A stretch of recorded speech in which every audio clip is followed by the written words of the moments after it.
Hey friends, and welcome back to my channel. This video is all about fixing the issue with Valorant. While installing or updating the game, the install button is grayed out.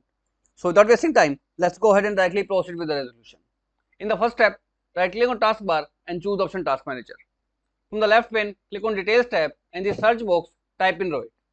Whatever the processes are running with the name Rohit, right click and choose the option End Task.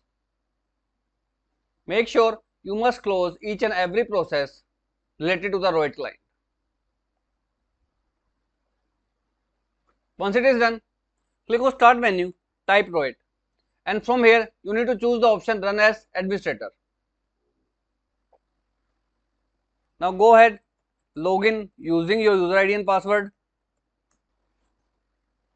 Now once you are logged in, click on your profile icon and click on the option Settings. From the left pane, select the Valorant, and over here, if this option is checked marked Enable Auto Update, you must uncheck this option and then click on the option Repair. Now click on the option Start Repair. It will take few minutes, and once the repair is fully completed, try to go ahead and install or play the game and the issue will be completely fixed. Although if this failed to work out, in next step all you have to do is to disable any kind of VPN you are using like NordVPN or Proton VPN.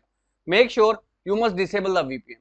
Secondly is, if you are using any kind of third party antivirus such as Avast, Norton, AVG, McAfee or any third party antivirus, make sure you disable antivirus as well as the VPN in your system and then hit the play option or hit the install option and you will be able to download and play the Valorant. So as of now, this is all about it friends. If this video works out for you, I request you to please click on subscribe button and turn on the bell notification icon to continue receiving updates from my channel.